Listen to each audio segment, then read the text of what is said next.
Hey guys, welcome to Holts, and today we're going to be trying to cover as many guns as possible. Last time we were here, we missed out so much amazing stuff.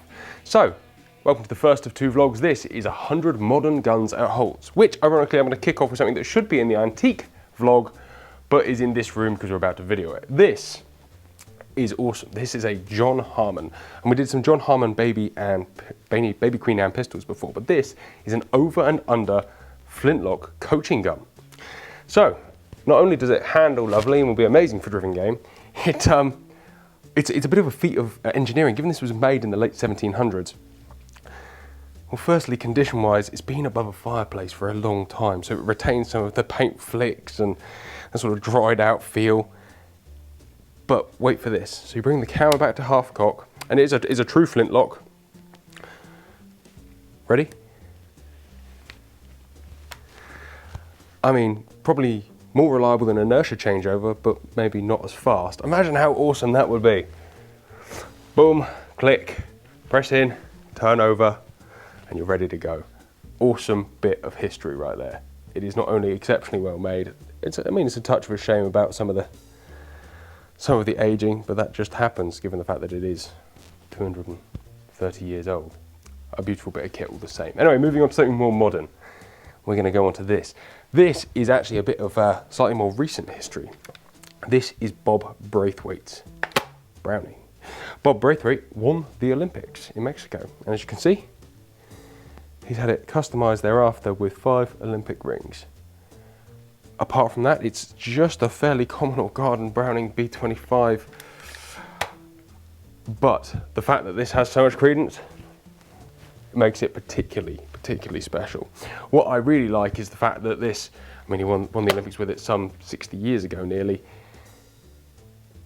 is still a very relevant gun. If you put it on the shelf with a slightly fuller pistol grip, people will go, oh yeah, currently top of the range. But this was a trap gun from back then, and I've said many times, it's amazing what technology seeps through. But this exact gun won an Olympic medal. What a very, very special thing. And unsurprisingly, it's done quite a bit of work, but this one isn't actually for sale in the Holts auction, but I couldn't help but share it with you. It's fascinating, the next one isn't for sale in the Holts auction either. These are both part of Nick Holt's private collection. But we're going to start with them because they are particularly special. This one is actually featured in a recent Shooting Times article. This is equally as unique. This is a Stephen Grant shotgun, built on an Alex Henry patent falling block. And we did a video on them last time we were here. But this is a bit of a unique and a bit of a one-off, given that it's probably not the most practical and popular shotgun design in single shot as a falling block, to use a rifle action on a shotgun barrel, but it is absolutely exquisitely made. And according to Simon, who shot this at game, says it wasn't that much slower. It wasn't that much slower because actually, giving it that real quick push, the cartridges do fly out and you can stick your next one in. It really isn't that much slower. And interestingly, and his theory was that actually he probably shot just as many because he was being so much more conservative, taking his shots perfectly well. But what a stunning gun, and absolutely unique.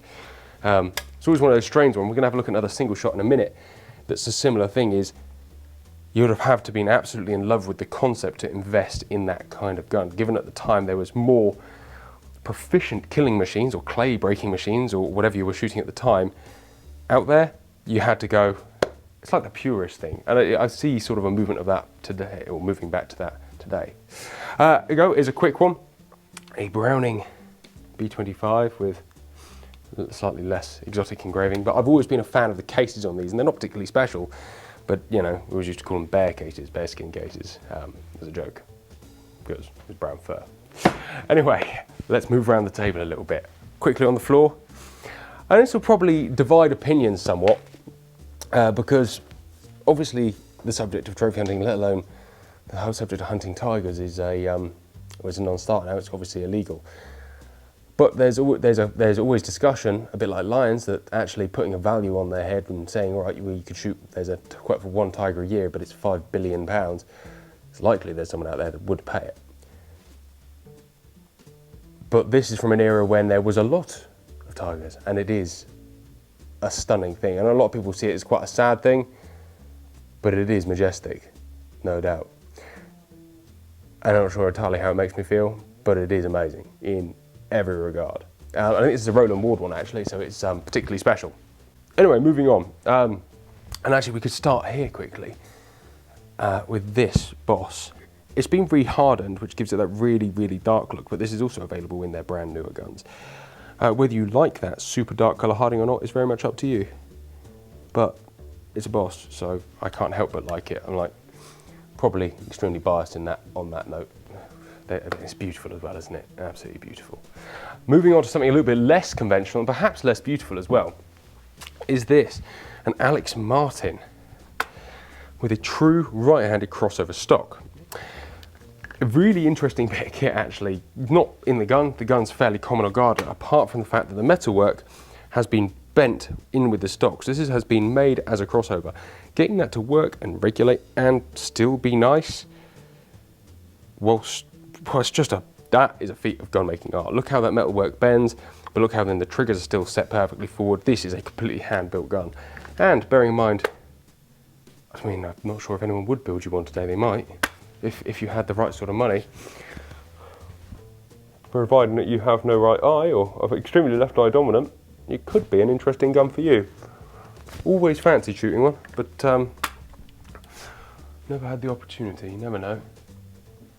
Whoever buys that might be nice enough to let me have a go. What a very special thing, if you need one or are just curious enough to buy one. I suppose that's the other side of that, isn't it? Taking a step back here, there's a lot of Brownings.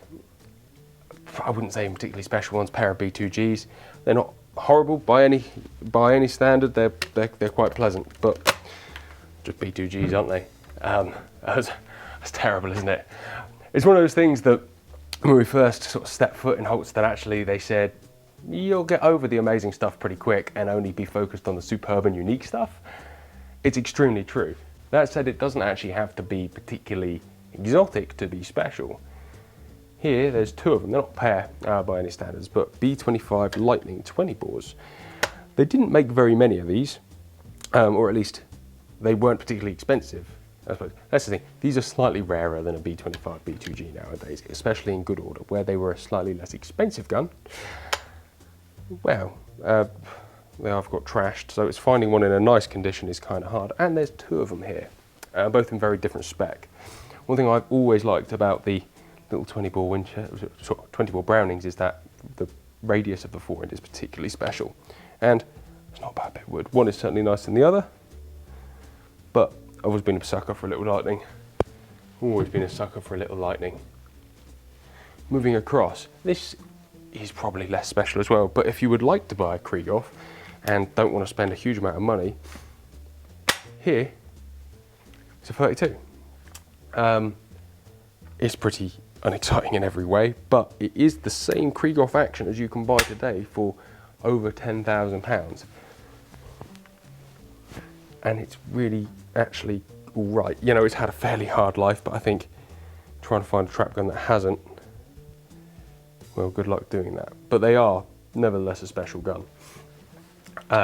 Something slightly more modern and a real easy way to get into the Krieghoff market, so you can pretend to be fancy without spending a huge amount of money, which is quite fascinating actually. All right, here we go. A pair of Henry Atkins from Purdy's.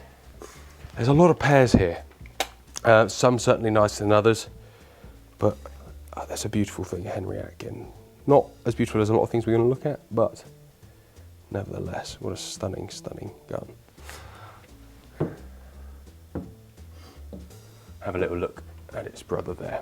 What you can say for these guns, although they may not be the most exotic wood or the most exotic engraving pattern, but they are lovely. There's a tiny little patch repair in that fore in there. That is a very nice thing. A very nice thing.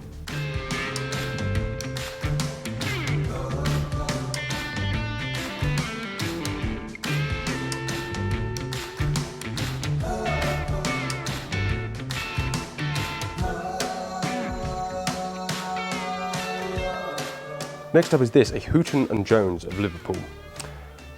This is a very interesting one actually, just stylistically. It's a much louder, much bolder acantha scroll. And you have the fences leading to these little raised areas here. Honestly, It's probably not for me in design style, but the rest of the gun is absolutely lovely. And a lot of looks. A lot of looks. For a box lock anyway, and given that the box lock market is currently extremely affordable,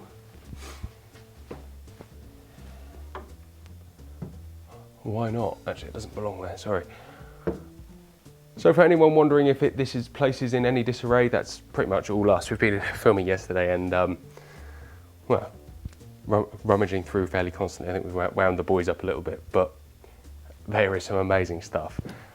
Have a look at this for a little treat, actually. That, I mean, it's a Purdy, so it is beautiful in itself, but for me, those little grapevines, a little bouquet of grapes underneath, carved into the fences. I'm not usually one for deep carving, but that I think is particularly special, actually, in that tiny little bouquet on the top lever. Oh, it's just spanking, isn't it? Beautifully, beautifully made. Anyway, let's pop that one away. This is also worth a look. I've always been a bit of a fan of these, actually. The box is a Luciano Bosis, but inside is a Laura Bosis. So his daughter had like a finishing house, which they took Rizzinis and made them into something slightly better. They took a standard Rizzini action and took them into something slightly better. So you have that beautiful 4-inch tip there, that beautiful button, and there's actually a bit of shape to the button, which is quite an interesting one.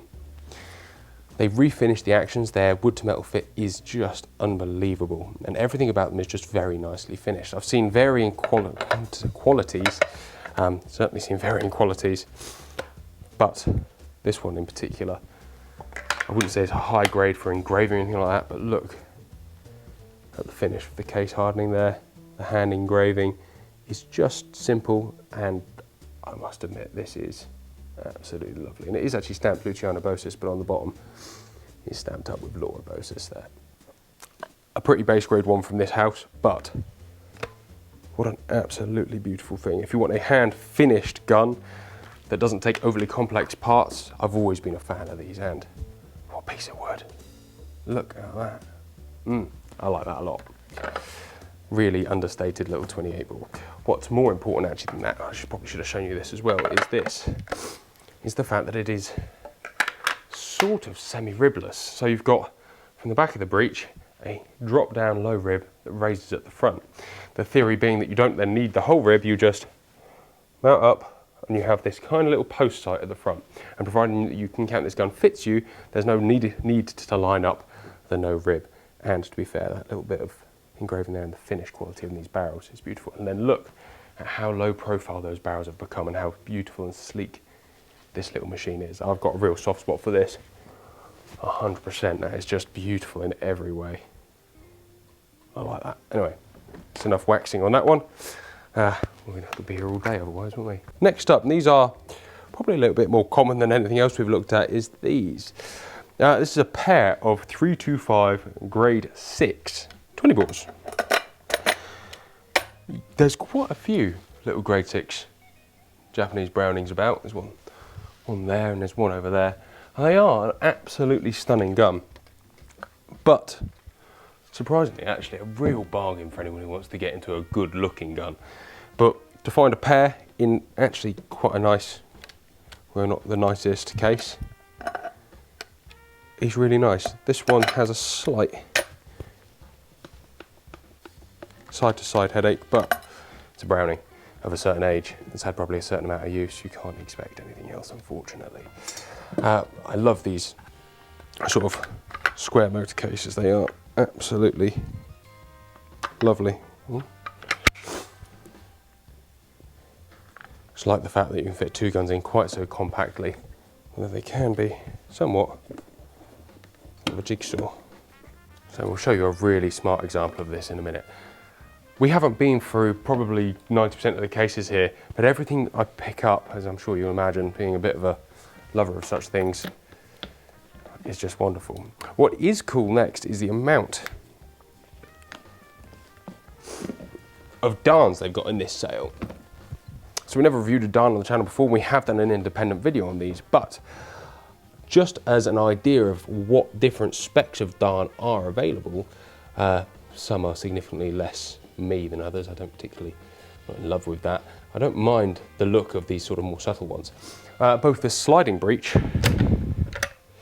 put the cartridge in, they've got the little extractors built on the back there. They're not, almost feel like you want like a charging handle on the side to help you up with these. You pull that back, put your 2 shots in. I think we've got 20 bores, 16 and a 12 bore, and then you've got to really get that down. I suppose in the heat of the moment, you can put your ammo in and give that a good go. But very interesting thing. One thing we didn't show in the video is actually how to take them apart. You pull your breech block back, there's a little button built into the front of all of them. As you can see, they vary in protrusion. Push the button in. Yes.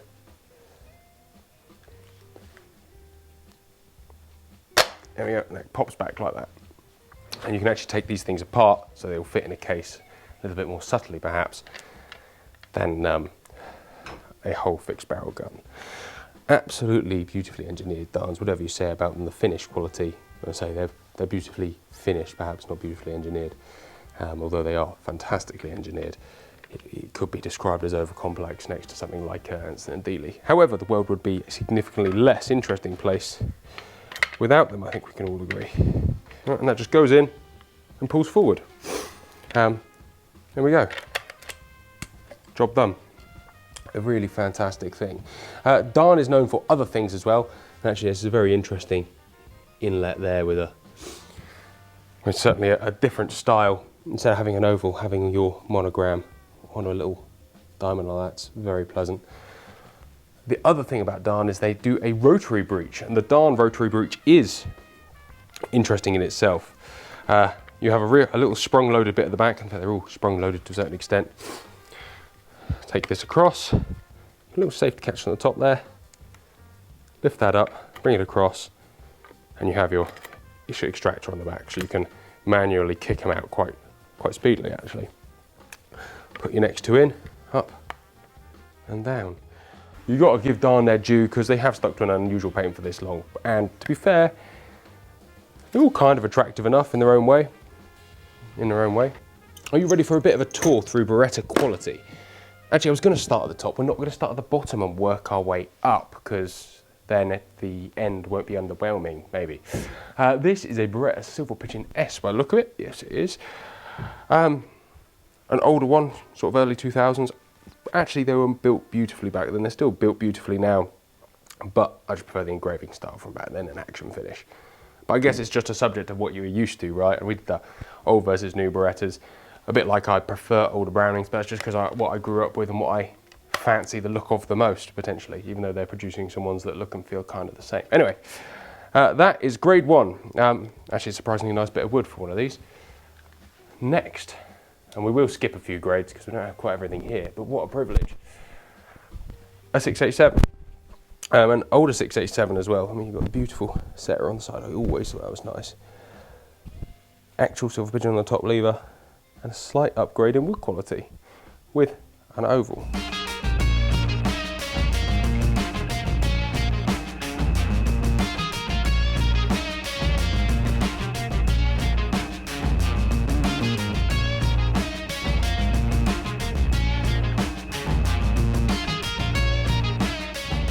Next is the EEEE, which got a pair of those, but before we do that, it's worth mentioning that pretty much every company makes a base grade, and this here is a Holland & Holland Badminton.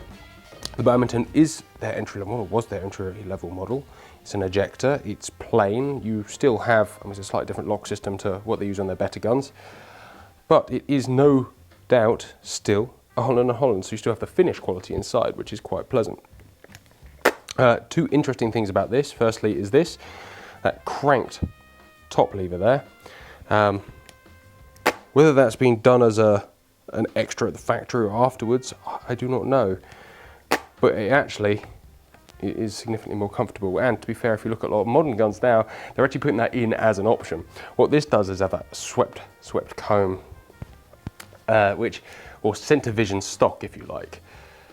It's a center vision stock, not a swept comb. So what you end up with is the ability to look straight over the gun.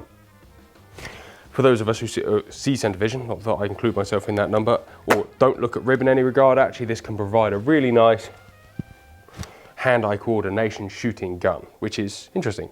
But as you'll see, plain old wood, no engraving, but it's still a Holland, which is cool. Anyway, and that is the Silver Pigeon, one of the Holland and Holland world. Here we have a pair, or not a pair, a couple. Just careful with these words, I'll put them on the table over there, make your life easier, Sash. Of EELLs, and it's interesting to see again the engraving differences and quality differences between the two. They're obviously a slightly different spec and a slightly different year, but nevertheless a beautiful thing. And just goes to show that just because it's called a EELL doesn't mean they're all the same.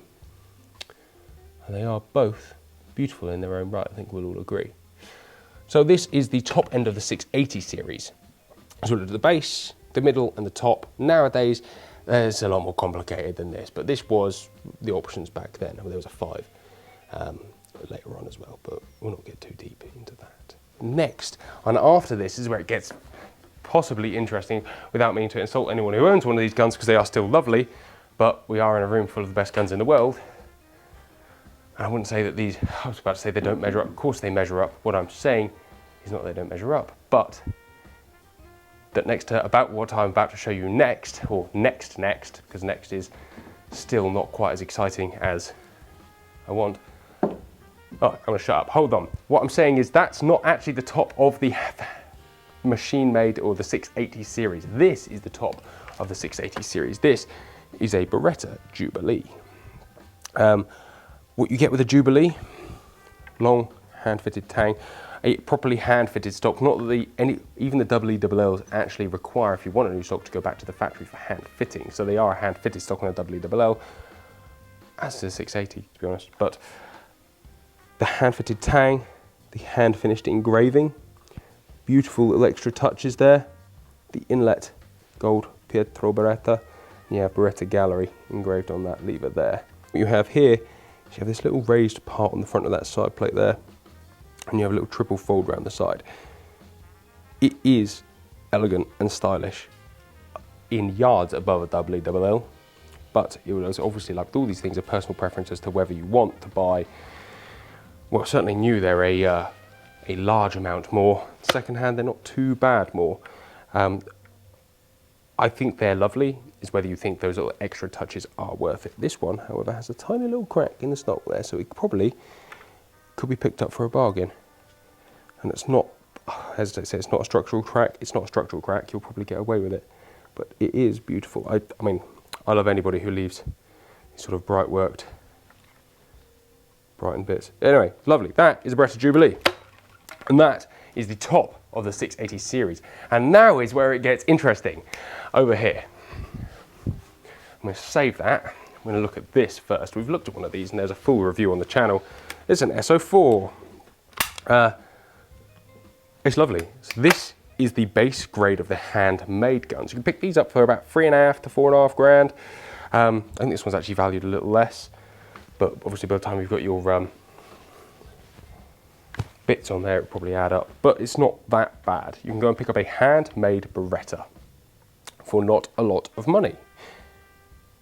I personally would rather put my money into one of these than a EELL. But at the same time, I would probably rather own a EELL to shoot than one of these, because these are not quite as hard as a 680 series action. You can see actually someone's done a lovely job of extending it at the back there. Slight palm swell because it's a sporting model. Just wonderful, wonderful guns. This here, and I do forgive me if I've made any mistakes or make any mistakes, because I don't have any of the references. All I've got is lot numbers, and I'm just going through off my own knowledge, so I do apologise. This is an S3EL, I believe. It is a very good looking gun, or perhaps quite a bold looking gun. This is a slightly higher grade than an SO4 in terms of finish, but they don't make it. This was a bit of a stint as something slightly more affordable in the game spec, other than their big boys, or was the top of the range of their game spec, to be fair. These can be picked up not in the EL number for actually very reasonable money. And if you're after a game gun, a traditional lightweight pointable swingable game gun from Beretta second hand, I've got a real soft spot for these. I actually prefer the lower grade personally, just based on engraving, but this is no doubt beautiful. And this is where it gets really exciting, because although they don't make that anymore, what they do make still is higher grade SO. So this is an SO6 EE probably the finest gun in Beretta's stable in a 12 bore for Finnish luxuriant spirit. It's a spiritual gun-made gun. Anyway, let me shut up. It is beautiful. What do you think of that? So this is a Cortini engraved 2007 SO6 EE. What you see in these more modern guns certainly, and perhaps it's, I don't think it's style, because you know I've seen older guns with this style, but it's certainly the fashion now has gone back to these superbly fine Bellino style engraving. So you've got that woodcock, and that is, it's art. This is art in every way. Unfortunately, one of these will set you back about 70 grand brand new. However, second hand, this one I think is going to go for probably 15, 16 grand, including sales tax. And I hesitate to say that's not a lot of money, because that's a vast amount of money. But you could go and buy the new SL3 for that money, or you could buy this for that money. I know where I'd rather put my cash, because this is beautiful, it is handmade, and it is the top of the range that Beretta can make. Although they do make higher grades and smaller bores that perhaps will outdo this, and more custom guns that might outdo this. I think as an everyday user, you know, an SO6 EE is the finest gun. It's the finest gun that Beretta make. And it's about the only Beretta I can't pick any holes in. And I don't say that against Beretta because I'm not a lunatic, but because I mean all of their guns are relatively amazing in their own way, or else they wouldn't be as big as a force they are, but none of them hold a candle to this. Look at it, I mean just look at that beautiful beading that rises up around the back there. Every line, every detail, every bit of engraving is absolutely beautiful. And the lockwork inside of these is superb as well. It really is absolutely superb. Or at least, that's what I think. More importantly, and this is quite a big deal, depending on what you like, that is a gold plated grease pot and oil bottle. Grease pot, look at that. If that ain't opulence, I don't know what it is. And if you have a look on top, you have a little Beretta symbol on there as well. It's cool. And it's these little features that, for me, put that miles ahead of the others. However, you could own 10 Silver Pigeons for the same money. And everyone's different. But would you rather own 10 Ford Fiestas or one Ferrari? And there's always going to be someone who says that I'd rather own none of them. And I want a VW Golf. And looks don't matter and they're not important. And they probably aren't. But I'm sure that person is you. Ah, bollocks, man. If someone said, do you want a Ferrari? If I had enough money for that gun there, I'd own that gun and not 10 Silver Pigeons. I think that's fair, isn't it? Quick break from guns, we're going to look at some cool gear. Firstly, I read way too many Commando magazines as a kid. My dad's collection, because I'm not of that era, obviously. But what an awesome thing. But look, if you like watches, at that. That is a Holland & Holland watch. Doubtless not made by them, but no doubt made by someone half decent. Let's have a look. That is a beautiful thing. Anyway, depending if you like watches or not, I think that's beautiful. Perhaps a little bit small for a lot of people, but I've never seen you wear a watch. it's because they break on my wrists all the time, mate. I had one ripped off on the lathe once, so I don't wear them anymore to work. And what's the point in putting on a watch for evenings? If I ever went anywhere nice, I do put on a watch. But even then, I don't own a nice enough watch because I'm just not that way inclined. Would it be a Holland & Holland watch? Probably not, to be honest. I don't know, I'm not really a watch boy. I know people absolutely adore them. That's pretty, isn't it? It's not the nicest knife in here, but it is absolutely stunning little Hague, all in Damascus. It's cool, isn't it? Oh, it is epic, isn't it? I like the little iridescent purple liners. They're quite smart. I guess that's titanium, would have been my thoughts. That's awesome.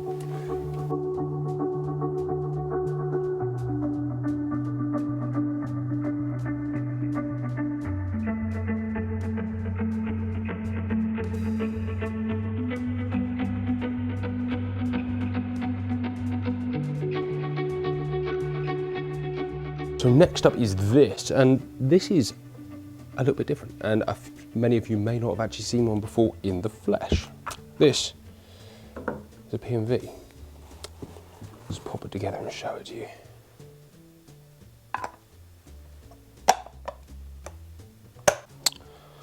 There she is. This is a Perugini and Vicini. Made in Italy, it's off of a Boss action. So very similar to Boss or Parati or that kind of thing. However, this is a slight grade above. The metal carving work, the finishing on them is all absolutely superb. This is a match pair in a case. Absolutely gorgeous, I think you'll agree. In fact, even Purdy and Sons thought they were that good that these guys actually make the base grade, not Purdy and Sons, but just the plain Purdy over and under sporter, the affordable one. Which is based off of their barreled action and then obviously finished in-house in London. My favourite things about this is the adjustable trigger. There's a tiny little button on it, so all you have to do is push the button in, you move it forward, click, back, click. You can click it wherever you want that quickly, no screws, no rubbish, just beautifully engineered. And these things really are finished to perfection. And that's kind of something that we've chatted about a couple of times today, is the difference really between the best and not the worst, but the least good stuff is just in the finish, because mechanically most of these things are absolutely beautiful. So let's pop that away. And then next, actually, we'll highlight that. I have a beautiful Woodward and a copy thereof. In fact, the Woodward is here as a charitable donation. So every penny from the auction of said Woodward is actually going to, I believe, the Gunmakers Charitable Trust. And so will be used to sort of fund initiatives to get more future gunsmiths working. Because obviously, becoming a gunsmith, as much as many of you will probably not agree with this, it's not an amazing career path to want to go in for the majority of people. And then more importantly, a lot of gun makers, older gun makers, aren't really keen on taking on apprentices because they're young and get in the way, and well, they are what they are. So let's just pop that down. This Woodward, proper one of my dream guns. Have a look at that. What a beautiful thing. I believe this is a mid-1930s, I think 1936 Woodward and Sons over and under. Straight and stock, very dark wood, beautiful checkering, and just the lines of this stock, when they just come to a slight apex point there through the teardrops or drop points, it is stunning.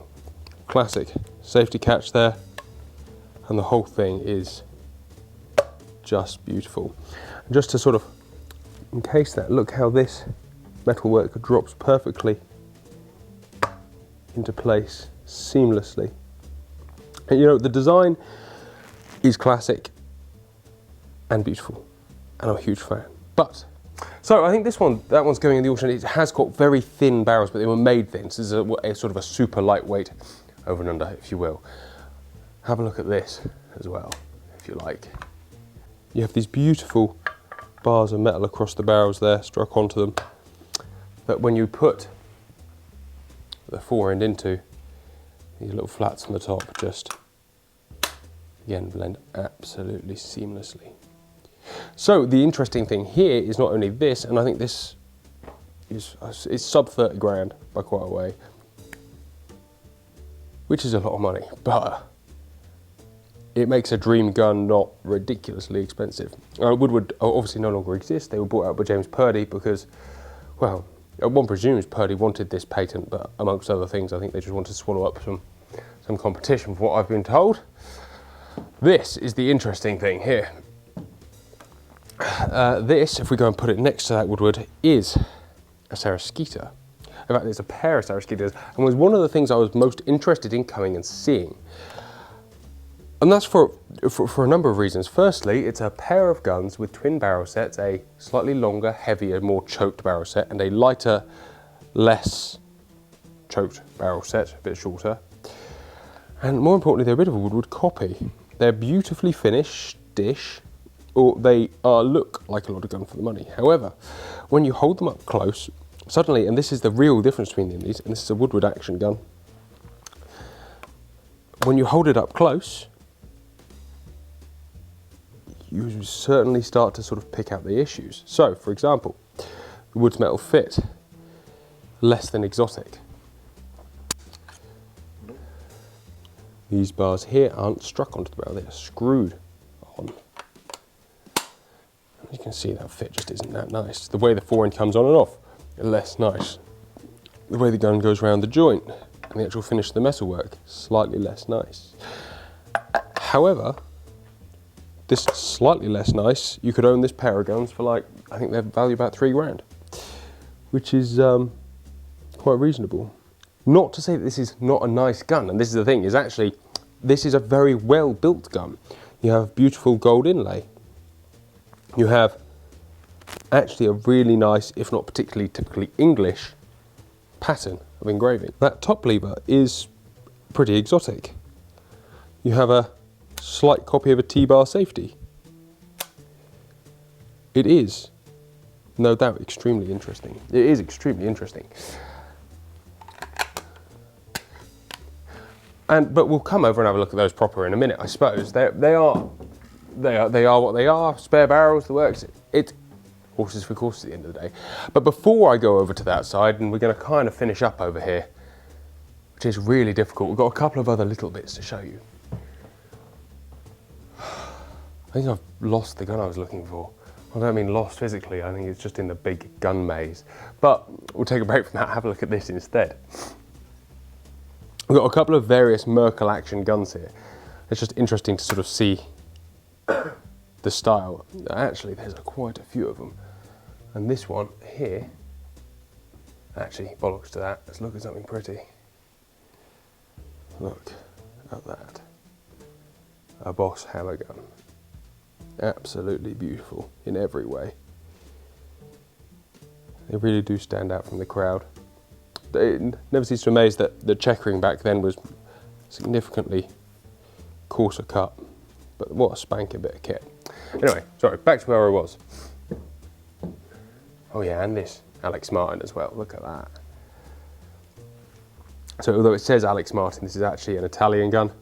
It's all branded up, but it is nonetheless absolutely beautiful, very simple, with an absolutely stonking piece of wood as well. I like that a lot. I do like that a lot. Sorry. We'll finally get there. This. AYA. That is a super duper corral. Perhaps not everybody's cup of tea, but actually that deep cut scroll is exceptionally well done. And where it hits up onto the barrels as well. Oh, that's nice, isn't it? Actually, not English in any way, and especially the thing is you're subject to what you're brought up with to be thinking is the best. It's a nurture, not nature thing, but this is not a bad looking gun, or it's not a badly built gun at all. And they always fetch very reasonable money for something that you could own that's pretty hand built and unique. But it does look a little bit piratey, you know.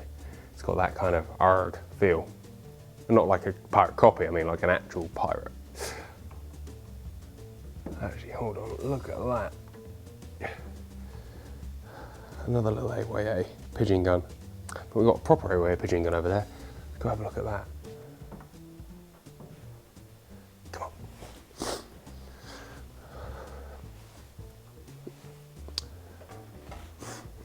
These here, so sort of really big Magnum 400 AYAs, are quite special. So, this is one of a pair, but I think the other one's not here. The real interesting thing here is how the fore-end iron doesn't protrude out the front, but you have a little hole in the fore-end, just put your finger in and pop it off. I think that's really smart. You know, it's going to give the fore-end iron more strength as opposed to creating a super duper long one, and more likely just means they don't have to create a a new forend iron for these Magnum forends. But actually what that allows you to do is really, well, we have had a look at Magnum forends in the past, but not quite this big. It's got a really far forward or long grip on that forend. And with a stock spec on this and the other, which perhaps is a little bit more dedicated live pigeon, someone spent some serious money on this. It's here you go. Fabrication spéciale pour le tir au pigeon. Made in Liège. So it's a Belgian version of pretty much exactly the same. I say pretty much exactly the same. Someone give me a good kicking for that. But it's very interesting to see that someone has cut the comb and re-inlet for a higher spec stock. But you have that same hole in the front there. My presumption is, well, you do have the dark wood up the front. Yeah, the forend is probably original and the stockwork is not. You also got this dark, deep carving around the front, juxtaposed next to this very, very, very tight scroll work. I really quite like that. Strangely, that's one of those non-English things that I actually quite enjoy. That's very much worth a little look, depending what you like. This is a Rigby Mauser. That's very pleasant, an original one. Where's that single shot? There it is. Oh, it's actually, even from the bottom of the action, it doesn't look like one. I had a little look at this already, but this is very special. It's a Charles Boswell single shot side lock. A single shot side lock. This kind of thing fascinates me more, a lot because it's as rare as it is potentially, but can you imagine going to Purdy now and being like, yeah, I'd like a single shot. Oh, that'll be 65 grand, sir. Hey, the world's a wonderful and marvellous place, but that is a beautiful thing, I'm sure you'll agree. Absolutely stunning thing. For what it is, anyway.